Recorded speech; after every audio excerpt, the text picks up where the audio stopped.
Olá pessoal, meu nome é Andréia, eu sou professora de estatística e vou ficar acompanhando vocês durante esse semestre.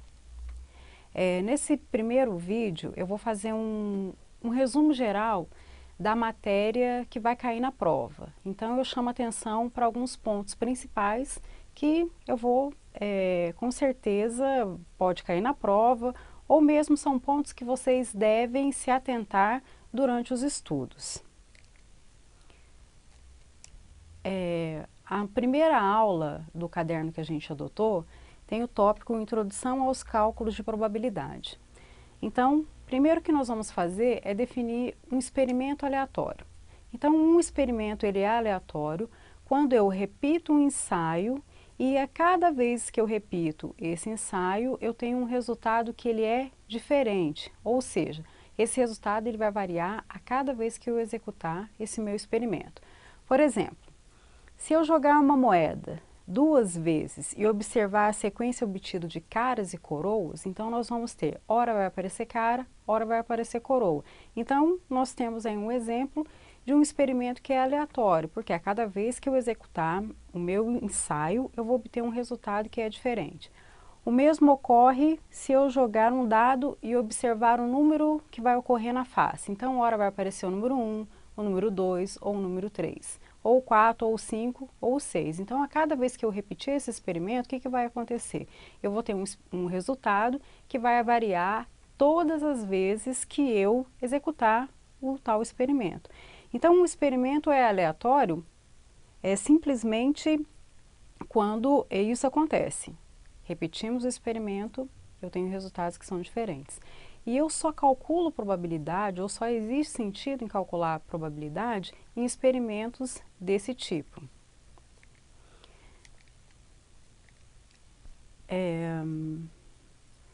Então, o segundo tópico que nós vamos falar é sobre o espaço amostral. Então, observem bem que quando eu executo um experimento, eu vou ter resultados. E o conjunto desses resultados, nós vamos chamar ele de espaço amostral. Então, o meu espaço amostral, ele vai ser o conjunto de todos os resultados possíveis de um experimento.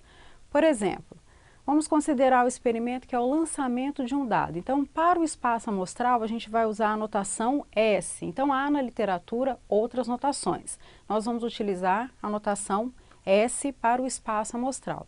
Então, quando eu lanço um dado, então eu posso obter os resultados 1, o 2, o 3, o 4, o 5 e 6. Então, o meu espaço amostral é um conjunto de elementos em que eu tenho todos os resultados possíveis de um experimento. O evento, ele é um subconjunto associado a esse espaço amostral. Por exemplo, eu posso definir o meu experimento A, o meu evento A, como ocorrer números pares.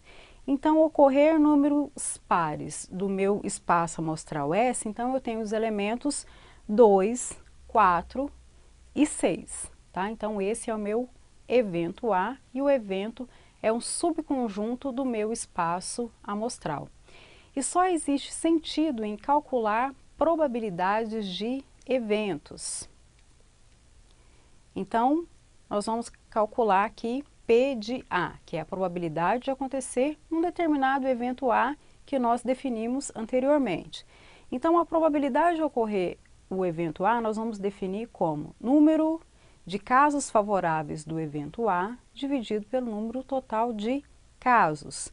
O número de casos favoráveis do evento A, a gente pode definir, que é o evento de interesse ou é um subconjunto do meu espaço amostral. E o número total de casos é o nosso espaço amostral, ou seja, são todos os possíveis resultados associados àquele experimento. Então, para o caso do experimento lançamento de um dado e observar a face que é par, então nós temos 3 resultados favoráveis de ocorrer par em 6 resultados, que é o total de casos do meu espaço amostral.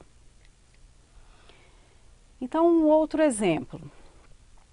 Esse exemplo ele está na lista de exercício resolvida 1. Então, olha só, vocês já devem ter estudado esse exemplo, mas a gente vai comentar algumas coisas. Então, eu tenho a seguinte configuração. Eu tenho 3 urnas e tenho bolas dentro dessas urnas. E essas bolas têm as cores pretas, brancas e vermelhas. Então, para não repetir pretas, brancas e vermelhas, a gente vai chamar P de bola preta, B de bola branca e V de vermelhas. Então, o enunciado diz: escolheu-se uma urna ao acaso e dela extraiu-se uma bola aleatoriamente. E constatou-se que a bola é preta. Qual a probabilidade da bola ter vindo da urna 1? Ou seja, eu tenho essa configuração, as bolas estão dentro das urnas, eu vou selecionar aleatoriamente uma bola e eu constato que essa bola é preta. Então eu quero saber qual a probabilidade dessa bola ter vindo da urna 1. Ou eu poderia perguntar da seguinte forma: sabendo que a bola é preta, qual é a probabilidade de ter vindo da urna 1? Então a gente está diante de uma probabilidade que é condicional. Então aqui eu repeti para ficar fácil para a gente ver. Então eu quero saber a probabilidade de ter vindo da urna 1, sabendo que ocorreu bola preta. Então eu não posso desconsiderar nenhum item do meu enunciado. Então uma probabilidade condicional a gente define da seguinte forma: é a probabilidade da interseção dos eventos urna 1 e bola preta dividido pela probabilidade de ser bola preta. Então, a probabilidade simultânea entre dois eventos, eu ainda posso escrever dessa forma aqui, que é a probabilidade de ter vindo da urna 1 vezes a probabilidade de ser preta, dado que veio da urna 1, dividido pela probabilidade da bola ser preta. Então, nessa parte aqui, eu tenho probabilidade simultânea entre dois eventos. Então, probabilidade simultânea entre dois eventos é o teorema do produto. E aqui, apenas a probabilidade da bola ser preta. Então, o que eu preciso para calcular, então, o que pergunta o meu enunciado? Eu preciso calcular a probabilidade da bola ter vindo da urna 1, a probabilidade de selecionar uma bola preta e a probabilidade de ser preta, dado que veio da urna 1. Então, o primeiro caso é calcular a probabilidade de ter vindo da urna 1. Então, como eu tenho 3 urnas, a probabilidade de selecionar qualquer uma das 3 urnas é a mesma e é igual a 1/3.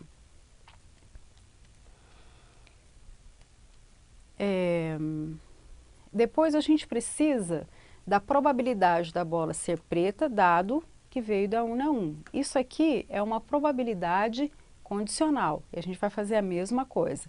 Probabilidade simultânea entre dois eventos dividido pela probabilidade de ter vindo da urna 1. A probabilidade da simultânea entre dois eventos tem uma fórmula prática que é simplesmente a gente contar número de casos favoráveis da interseção entre ser preta e vir da urna 1 e o número de casos favoráveis que é ter vindo da urna 1. Então, o número de casos favoráveis de ser preta e vir da urna 1, vamos voltar aqui o nosso slide, é ser preta 5 e estar na urna 1 é 5 em 10 bolinhas. Então, é isso que a gente fez aqui. São 5 o número de casos favoráveis da interseção entre preta e vir da urna 1, no total de 10 bolinhas que estão na urna 1. A mesma coisa a gente pode fazer para urna 2 e para a urna 3. Vamos voltar ao slide aqui um pouquinho. Então, olha só, ser preta e vir da urna 2, então a gente tem 4 em 12 bolas. Ser preta e vir da urna 3, então nós temos 2 em 8 bolas, tá? Então, é isso que a gente fez aqui. A probabilidade condicional de ser preta e vir da urna 1, preta e vir da urna 2 e preta e vir da urna 3.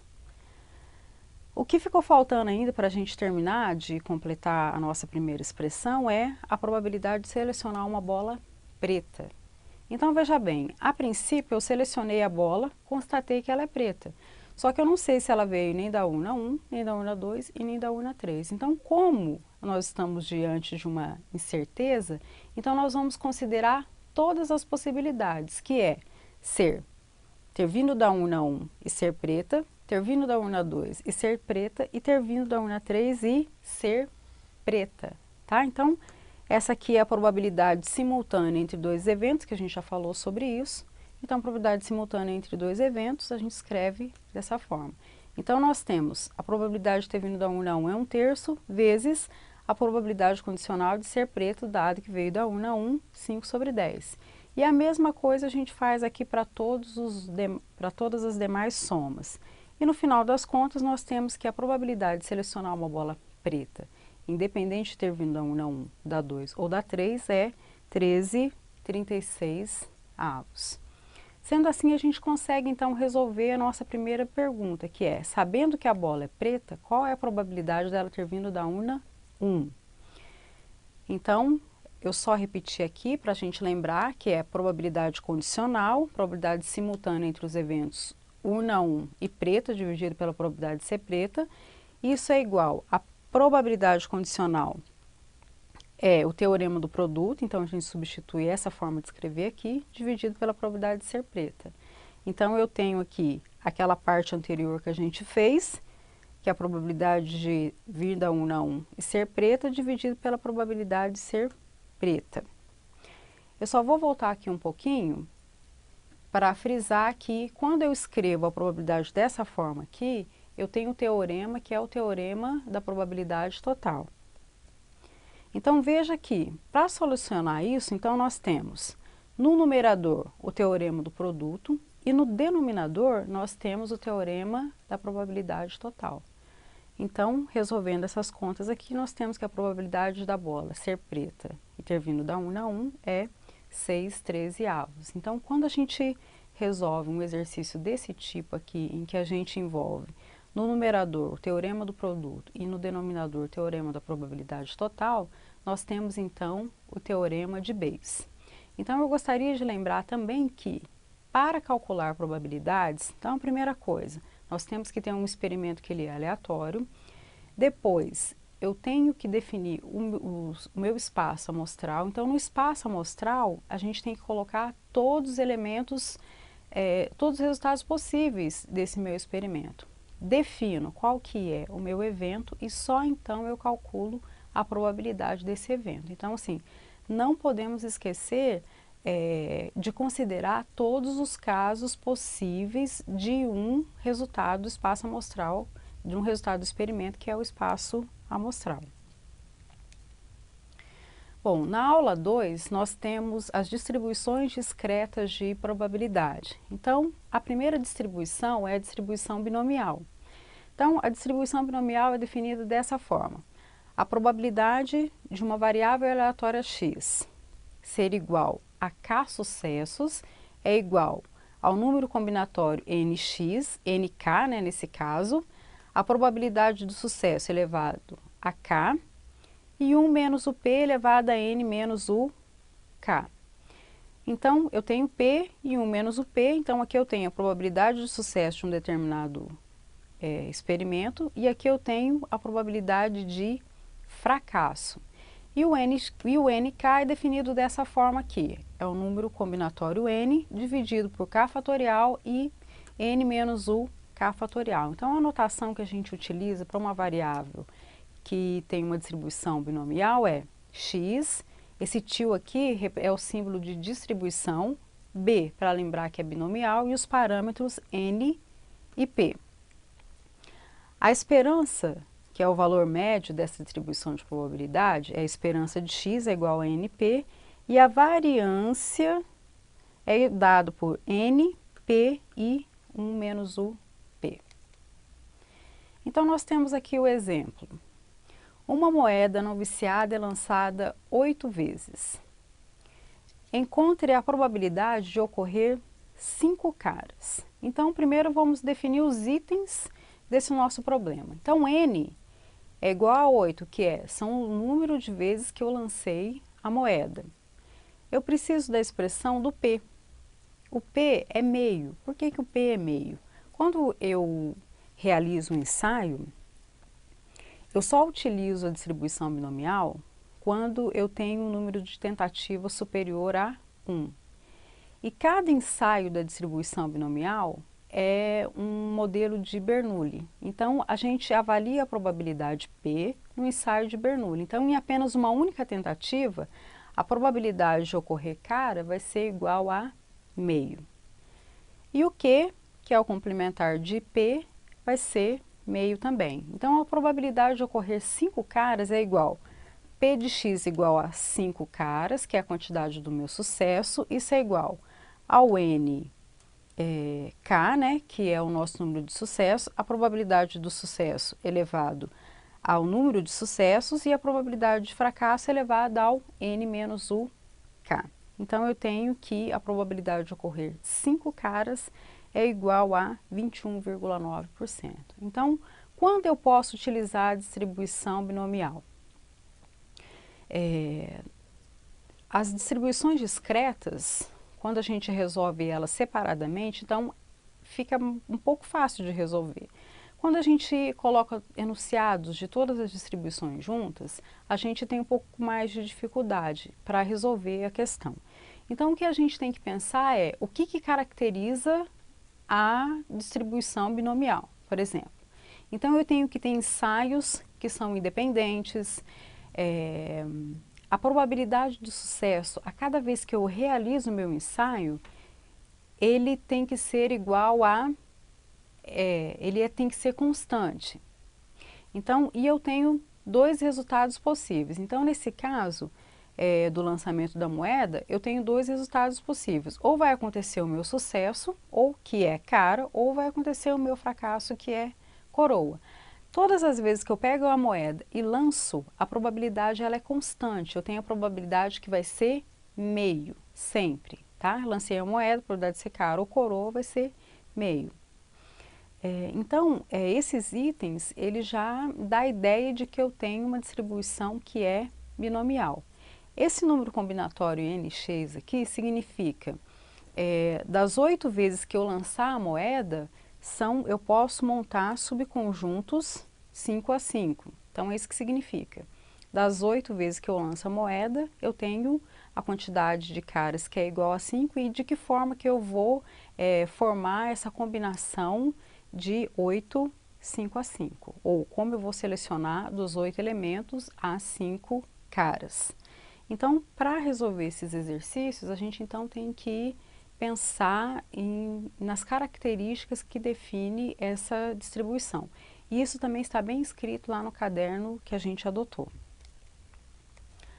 A distribuição hipergeométrica, ela tem essa expressão, a probabilidade da variável aleatória x ser igual a k sucessos. Eu tenho aqui nx é uma característica de interesse da minha distribuição, aqui os nossos k sucessos. Aqui eu tenho o restante, né, da minha população de tamanho n, eu subtraio essa característica de sucesso, e aqui da minha amostra que eu selecionei, eu subtraio também o sucesso. Então, aqui, esse nxk é a probabilidade, ou são as formas de selecionar o meu sucesso. E aqui eu tenho, então, as formas de selecionar o que seria o fracasso. E N a N seria todas as combinações possíveis, né, da minha população de tamanho N em relação à amostra que eu vou utilizar. Então, de modo geral, os exercícios que é para resolver com distribuição hipergeométrica, tem essa gama de detalhes. Eu tenho uma população de tamanho N maiúsculo, da qual eu extraio uma amostra de tamanho N minúsculo, daí eu tenho uma característica de interesse que é o Nx. Uma outra coisa que caracteriza a distribuição hipergeométrica é que os ensaios eles não são independentes. Então, a cada vez que eu executo o meu ensaio, então eu tenho a probabilidade de sucesso, ela vai variar a cada vez. Isso não acontece com a distribuição binomial, né? A distribuição binomial é como se eu tivesse sempre fazendo ensaios com reposição, porque a probabilidade de sucesso ela não se altera a cada vez que eu repito o meu ensaio. E a distribuição hipergeométrica, já nela acontece isso. A cada vez que eu repito o ensaio, a probabilidade do sucesso, ela vai ser alterada. Então, isso são formas de você perceber qual tipo de distribuição é mais adequada para aquele determinado enunciado. Então, nós temos que o valor médio dessa distribuição é NP, A variância é dada por essa expressão aqui, e a probabilidade de sucesso, aqui está com a anotação errada, está R aqui, tá, gente? Só que aqui é NX, que são as características de interesse, dividido pelo total de elementos que eu tenho, que é a minha população. Então, a anotação, a gente utiliza o seguinte: X, a variável aleatória X, tem uma distribuição aqui, o TIL, distribuição hipergeométrica, com os parâmetros N, NX, e esse R aqui, notação está errada, tá? É NX. Então, aqui um exemplo. Então, numa urna há 40 bolas brancas e 60 pretas. Retiram-se 20 bolas. Qual a probabilidade que ocorra no mínimo 2 bolas brancas, considerando as extrações sem reposição? Então, nesse enunciado já está dando a dica. Extrações sem reposição. Então, já indica para a gente que a cada vez que eu executar o experimento, a probabilidade de sucesso não vai ser a mesma. Isso já indica que a gente tem que utilizar a distribuição hipergeométrica. Então, os itens do enunciado. Nós temos uma população composta de 100 bolas, das quais 40 são brancas e 60 são pretas. Eu vou extrair ou eu vou retirar 20 bolas. Então, eu tenho aqui o N, uma amostra de 20 bolas. E o NX, a minha característica de interesse, são as 40 bolas, porque eu quero retirar no mínimo 2 bolas brancas. Então, a minha variável aleatória é ocorrer bolas brancas. E o K são 2 bolas. Eu quero ter no mínimo 2 bolas brancas. Então, como a gente escreve isso? É a probabilidade da variável aleatória X ser maior ou igual a 2. Porque no mínimo 2 bolas pode ocorrer 2 bolas, 3 bolas, 4 bolas, até 40 bolas brancas, que é o total de bolas brancas que eu tenho. Então, eu teria que fazer todas essas somas. Para a gente não fazer todas essas somas, nós vamos utilizar o complementar. Então, a gente vai fazer que a probabilidade de x ser maior ou igual a 2 é igual a 1 menos a probabilidade de x ser menor que 2. Então, eu utilizo o complementar. Então, a gente resume bastante os cálculos. Isso, então, vai ser igual a 1 menos menor que 2, a probabilidade de x ser igual a 0, mais probabilidade de x ser igual a 1. Então, isso é igual a 1 menos, aqui a gente só substitui os valores, tá? Eu coloquei para vocês, lá na lista de exercício resolvido, uma dica para usar a calculadora. No dia da prova, vocês vão poder usar a calculadora. Então, vocês treinem o número combinatório na calculadora, tá? Então, a gente chega nesse resultado final aqui, desse cálculo de probabilidade. A terceira distribuição discreta de probabilidade que nós temos é a distribuição de Poisson.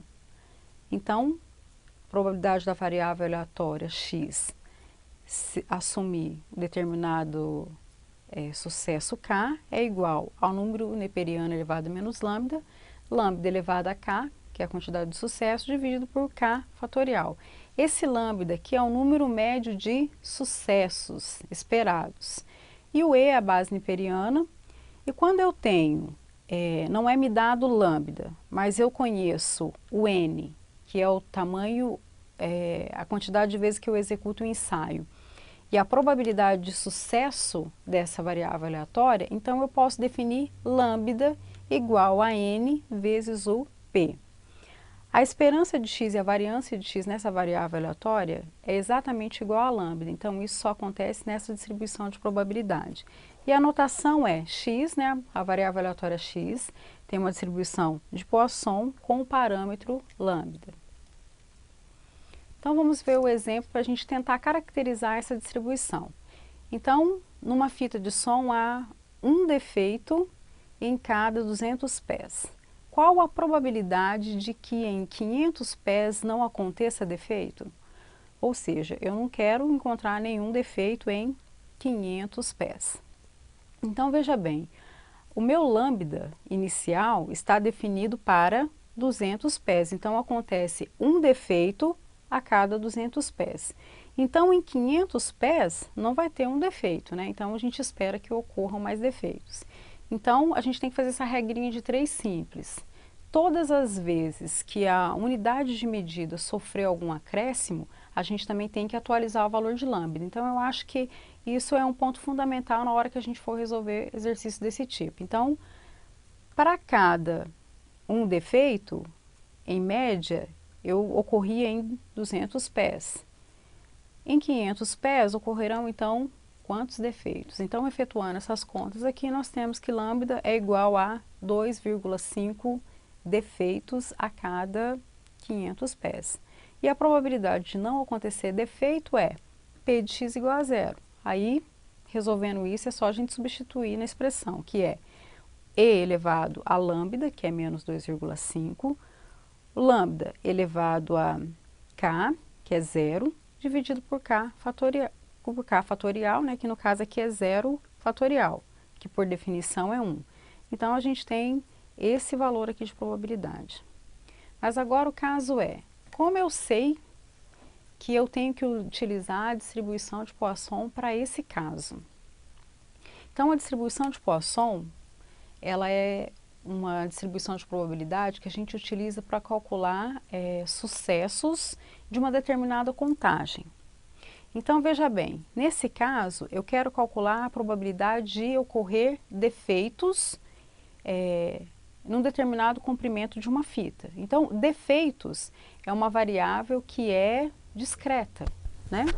E eu estou observando os defeitos nesse comprimento que são os pés. Então, isso é o que a gente pode utilizar para tentar identificar essa distribuição de probabilidade. Eu vou observar o meu sucesso, que são variáveis que são discretas, que ocorrem num campo que é contínuo, que pode ser comprimentos, volumes, alturas. Então, vocês têm que caracterizar, ou às vezes o tempo também, tem exercícios que tem tempo e às vezes a gente não percebe que o tempo é uma variável que é contínua, né? Então, eu só utilizo essa distribuição de probabilidade quando eu tenho esse contexto, que é probabilidade de contagens, né? A contagem, um valor que é discreto, que ocorre num campo que é contínuo. Então, isso já caracteriza essa distribuição de probabilidade. Então, olha só, o que vocês têm que saber bem, porque efetuar os cálculos é imediato, só que é imediato depois que você caracteriza bem a sua distribuição de probabilidade. Então, vocês têm que saber identificar por meio do enunciado qual é a distribuição de probabilidade correta. Isso é fundamental na hora que vocês forem solucionar as questões da prova ou mesmo as listas de exercício resolvido ou as tarefas que vocês devem fazer. Na aula 2, nós temos as distribuições contínuas. Só que das contínuas, eu vou falar só da distribuição normal, tá? A distribuição uniforme, a gente calcula probabilidades e o que a gente faz é integrar naquele intervalo em que a função está definida. Então, eu penso que vocês vão conseguir fazer isso com bastante facilidade. Já a distribuição normal, ela é novidade para a gente e ela tem uma certa, muitos detalhes para a gente conseguir utilizar essa distribuição de probabilidade. Então, a função densidade da distribuição normal, ela é expressa por essa f de x aqui e ela está definida para o menos infinito ao infinito. Então, a notação que a gente utiliza é a variável x tem uma distribuição normal com média μ e variância sigma ao quadrado. Não pode esquecer, gente, a variância sigma ao quadrado. Então, a distribuição normal, ela tem esse aspecto aqui, a função densidade da distribuição normal, ela tem esse aspecto, que é um aspecto de sino, tá? Então, como que a gente calcula probabilidades, né? Toda área abaixo dessa distribuição aqui, ela tem que ter 1 de probabilidade, ou seja, se eu integrar essa função aqui de menos infinito a infinito, eu tenho que encontrar um valor que é igual a 1, que seria igual ao máximo de probabilidade, o valor máximo de probabilidade que a gente vai ter. Então, eu quero calcular probabilidades, então a gente vai calcular a probabilidade de áreas abaixo da curva. Então, essa aqui é uma distribuição que tem esse formato, ela é simétrico em torno do parâmetro μ. Tá? Então, como que a gente calcula distâncias nessa distribuição de probabilidade? Eu tenho μ mais sigma Mi menos sigma, eu posso ter Mi mais 2 sigma, Mi mais 3 sigma. Então, aqui à direita a gente soma e à esquerda a gente subtrai sigma. Então, essa distribuição ela é totalmente simétrica, em torno do valor Mi. Então, para cada valor de Mi e de sigma ao quadrado, eu tenho uma determinada função densidade para aquele Mi e sigma.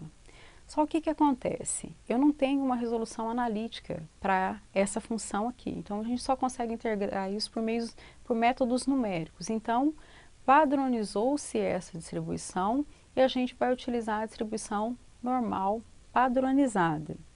Então, para resolver probabilidades, então a gente não vai calcular integrais. A gente vai utilizar a distribuição, ou seja, a gente vai utilizar a tabela que já tem os valores padronizados dessa distribuição.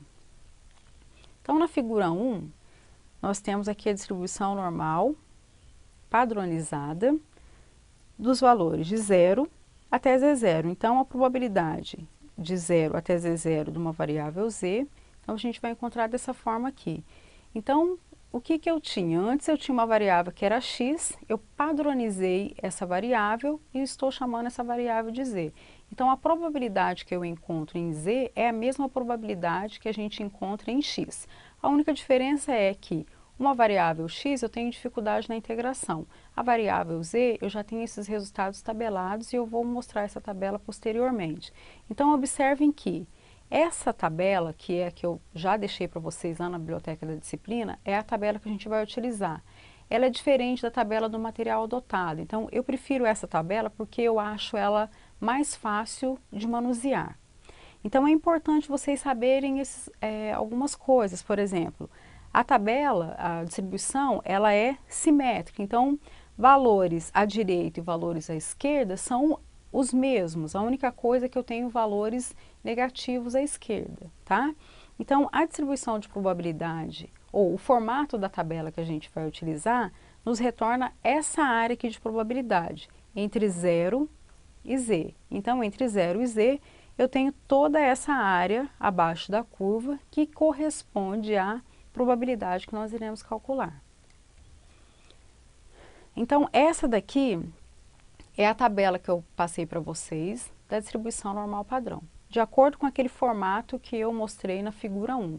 Então, observem que eu tenho aqui o Z0, que foi o meu valorzinho já padronizado, e a gente tem 0,0, 0,1, 0,2. E aqui eu tenho 0, 1, 2, 3, 4, 5, 6, 7, 8 e 9. Então, o que acontece? Z0 eu estou chamando de score da distribuição normal. Então, eu tinha um eixo x, agora eu não tenho um eixo x+, eu tenho um eixo que é o z. Então, aqui eu tenho esse eixo z, e no interior dessa tabela eu tenho probabilidades. Então, observem que os valores vão de 0, não dá para ver tudo aqui porque eu peguei só uma parte da tabela, mas na biblioteca, quando vocês pegam a tabela na íntegra, vocês vão observar que está convergindo para zero, para meio, porque a gente está trabalhando apenas com um lado da distribuição, que é o que a gente está fazendo aqui. Eu estou pegando só o lado direito dessa distribuição aqui, tá? Então, por isso que na nossa tabela, ela converge para zero, para meio. E na tabela do material do caderno que a gente adotou, está convergindo para 1, porque lá trabalha-se com valores acumulados e a gente não vai trabalhar com valores acumulados. Então, como que eu faço para achar, por exemplo, o valor 0,5? Então, 0,5 a gente vai fazer 0,5 interseção com 0. Então, o resultado da probabilidade é esse aqui, 0,1915. Se eu quisesse saber a área correspondente a 1,15, então, a gente vai fazer 1,1 interseção com 5, tá? Então, nós temos o valor 0, 35, 31. Se eu quisesse saber a área correspondente a 1,47, então, eu vou olhar 1,4 interseção com a coluna 7. Eu tenho 0,42, 92 aqui. Então, a utilização da tabela ela é bem simples, né? A gente vai fazer a interseção da primeira coluna com os elementos da linha. Então, vamos ver como que isso funciona na prática. Então, nós temos aí o exemplo que é calcular a probabilidade entre 0 e 1, definido dessa forma, entre 0 e 1. Então, a gente faz o desenho. Eu sugiro que vocês façam o desenho, porque por meio do desenho vocês vão saber se você tem que somar na área, subtrair. O tipo de operação fica mais fácil quando a gente vê o desenho. Então, de 0 a 1, nós temos esse pedacinho aqui, tá? Então, eu quero saber a probabilidade abaixo desse pedacinho da curva aqui. Observem que esse desenho tem o mesmo formato da tabela que a gente está utilizando. Então, todas as vezes que acontecer esse formato aqui, vocês vão olhar direto no valorzinho 1. Então, eu vou voltar aqui. A gente vai fazer, então, a interseção com 1,00. Então, o valor correspondente daquela área é 0,3413. Tá? Que é o resultado que nós temos aqui. Então, todas as vezes que vocês tiverem o mesmo formato da tabela, basta olhar o elemento do score da distribuição normal. Esse outro exemplo, eu quero calcular a probabilidade entre menos 2,55 a 1,2. Então, nós vamos fazer o desenho, importante fazer o desenho, que é de menos 2,55 a 1,2. Então, veja que eu tenho uma parte negativa e uma parte que é positiva. O que interessa para eu resolver aqui são a soma das áreas. Então, mesmo que a gente não calcule diretamente a integral, quando nós estamos calculando essa probabilidade, a gente está resolvendo uma integral. A diferença é que nós já temos os resultados prontos, né, que a gente pode usar e já estão organizados nessa tabela. Então, se vocês pegarem só a parte de 0 até B, que eu estou colocando aqui o valor de 1,2, então observem que essa área seria correspondente a essa, mas aqui nós temos o valor que é diferente. Então, nós temos aqui de 0 até o 2,55. E eu sei calcular a probabilidade de 0 a um valorzinho z qualquer. Então, esse pedacinho aqui, só esse lado, parece com a figura 1 que eu mostrei para vocês.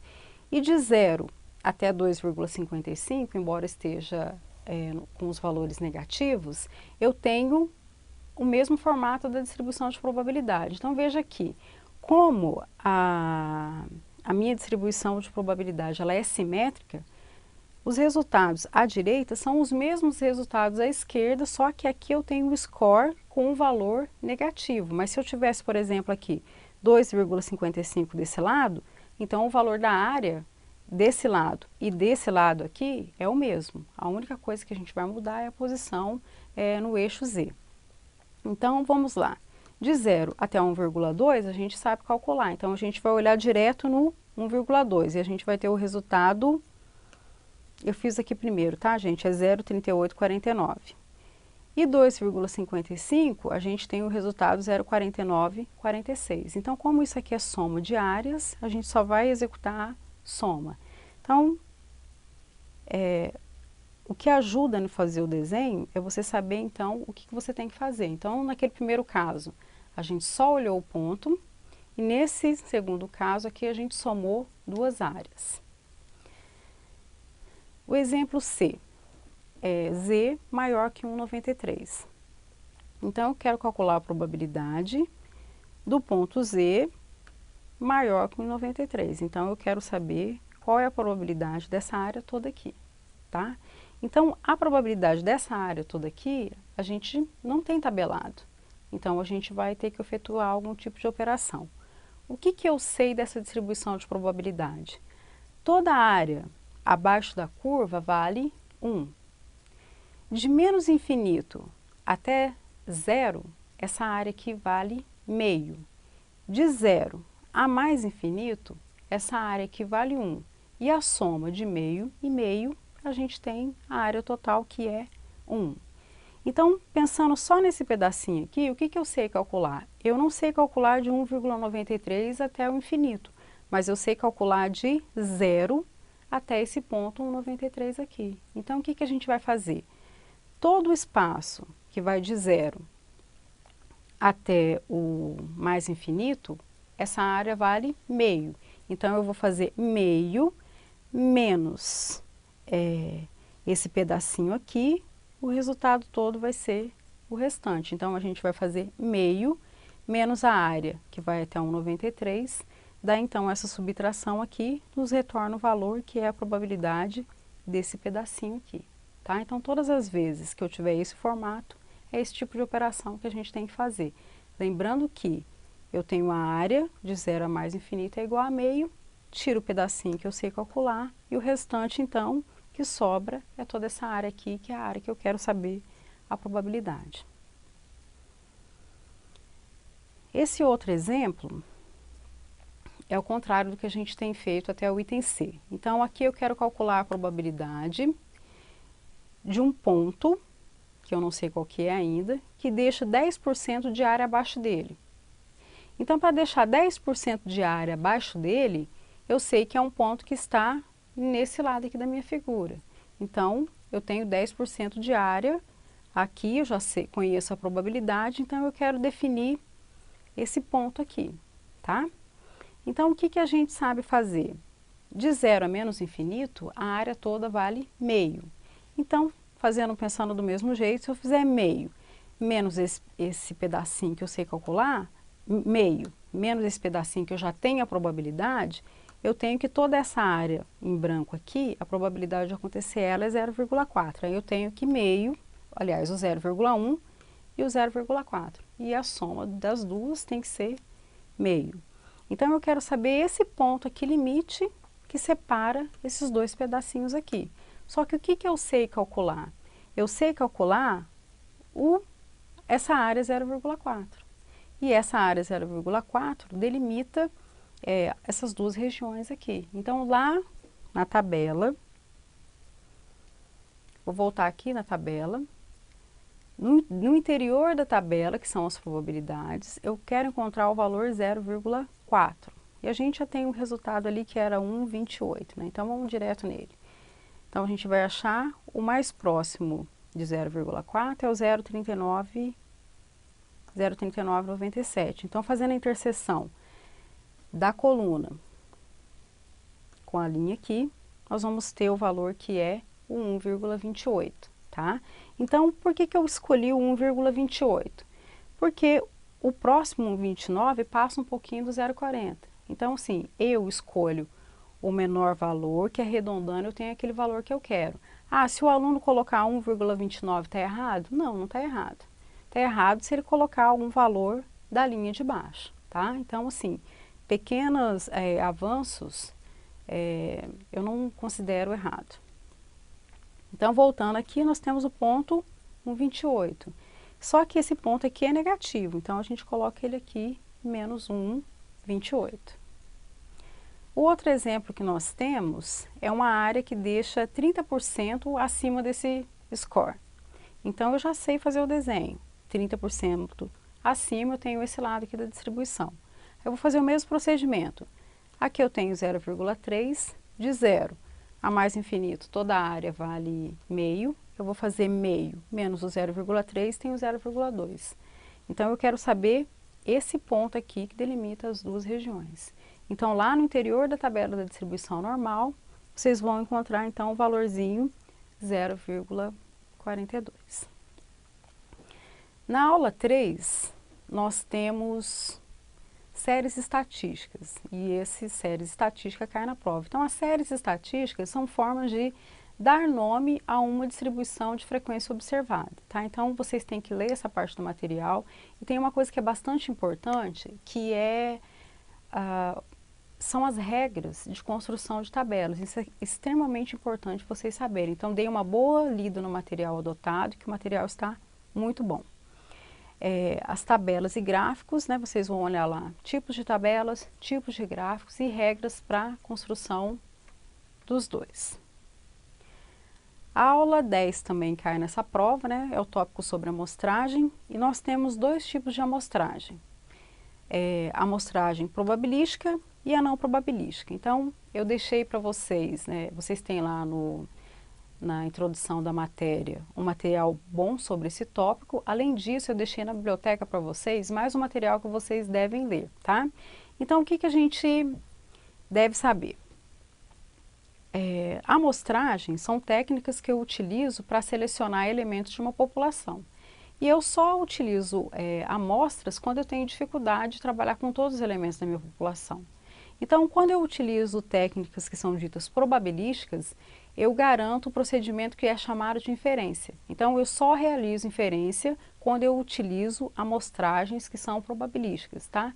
Isso garante que todos os elementos que estão na minha população têm uma determinada chance de participar da minha amostra, tá? Então, delas nós temos a amostragem aleatória simples, a amostragem sistemática, a amostragem estratificada e a amostragem por conglomerado. Então, vocês devem saber as características e as diferenças dela. A amostragem não probabilística é um procedimento pelo qual eu consigo selecionar elementos para compor uma amostra. No entanto, a escolha desses elementos ela não é feita de forma aleatória. Então, eu posso selecionar elementos que têm... um elemento tem uma chance muito grande de participar da minha amostra e outros elementos têm chance zero de participar da minha amostra. Então, a escolha dos elementos que vão participar da minha amostra é feita de forma deliberada. Então, eu selecionei aqui algumas a mais, tá? Há mais tipos de amostragem não probabilística. Então, eu coloquei lá para vocês lerem a amostragem acidental, a amostragem intencional e a amostragem bola de neve. Então, esses são os tópicos que serão abordados na prova. Então, vocês têm o material adotado que está bom. Além disso, o conteúdo que está na plataforma, vocês devem ler esse material. Vocês também vão poder participar do chat, tirar as dúvidas comigo. E tem as listas de exercícios resolvidas, que vocês devem resolver todos. E essa parte de amostragem, vocês devem fazer uma boa leitura, tá? Então, com isso a gente finaliza, né, esse nosso primeiro vídeo. E eu gostaria de agradecer a paciência de vocês e conto com vocês aí durante todo esse período, né, da gente poder se interagir de forma legal, né, para a gente ter boas lembranças aí desse nosso período que a gente vai passar junto. E eu só dou só uma disciplina para vocês e eu espero que vocês estudem bastante para que vocês possam ir bem na prova, tá? Então, vocês podem conversar com os colegas que fizeram já a disciplina anteriormente, tirar ideia de como que a professora faz a prova e tudo mais. Então, a minha prova geralmente é dentro daquilo que é feito na lista de exercícios resolvida, são feitos na tarefa. Então, a prova é baseado nisso. Então, o que vocês não devem fazer é deixar para estudar no último dia, tá? Então, eu desejo bons estudos para vocês, né? E que vocês aproveitem ao máximo possível essa disciplina, que é extremamente importante.